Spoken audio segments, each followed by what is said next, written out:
ബിസ്മില്ലാഹിർ റഹ്മാനിർ റഹീം. പരമകാരുണികനും കരുണാമയനുമായ ദൈവത്തിന്റെ നാമത്തിൽ. പ്രപഞ്ചത്തിൽ നിങ്ങൾക്കുള്ള പാഠം ഖുർആൻ. ഇന്ന ഫീ ഖൽഖിസ് സമാവാതി വൽ അർദി വഖ്തിലാഫിൽ ലൈലി വൻ നഹാരി ലആയാതിൻ ലിഉലിൽ അൽബാബ്.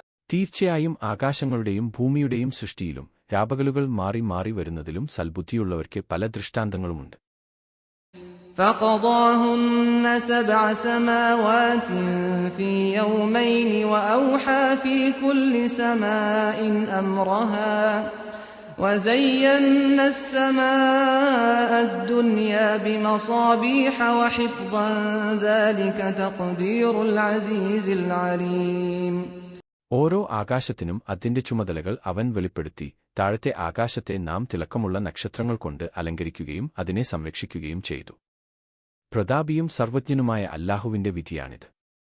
വസ്സമാഅ ബനൈനാഹാ ബിഐദിൻ വഇന്നാ ലമൂസിഊൻ.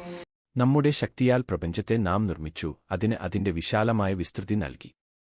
തീർച്ചയായും നാം ആകാശങ്ങളെ ശക്തിയാൽ നിർമ്മിച്ചിരിക്കുന്നു, തീർച്ചയായും നാം അതിനെ വികസിപ്പിക്കുകയാണ് എന്ന് വിവർത്തനം ചെയ്യുന്ന ഖുർആൻ 51:47 മണി വാക്യം പലപ്പോഴും പ്രപഞ്ചത്തിന്റെ വികാസത്തിന്റെ വിവരണമായി വ്യാഖ്യാനിക്കപ്പെടുന്നു. ഇത് 20 നൂറ്റാണ്ടിൽ കണ്ടെത്തിയ ഒരു ശാസ്ത്രീയ ആശയമാണ്. പ്രപഞ്ചത്തിന്റെ വികാസത്തിന്റെ ആദ്യകാല സൂചനയായി ചിലർ ഈ വാക്യത്തെ കാണുന്നു. പിന്നീട് ശാസ്ത്രീയ നിരീക്ഷണത്തിലൂടെ ഇത് സ്ഥിരീകരിച്ചു. പ്രപഞ്ചത്തിലെ മാറ്റങ്ങൾ, പ്രത്യേകിച്ച് വിദൂര വസ്തുക്കളുടെ പ്രപഞ്ചത്തിന്റെ വികാസവും ചുവപ്പ് മാറ്റത്തിന്റെ ഫലവും മൂലമാണ്. പ്രപഞ്ചം വികസിക്കുമ്പോൾ വസ്തുക്കൾക്കിടയിലുള്ള ഇടം നീളുന്നു. ഇത് ഗാലക്സികളും മറ്റ് ആകാശഗോളങ്ങളും പരസ്പരം അകന്നുപോകാൻ കാരണമാകുന്നു.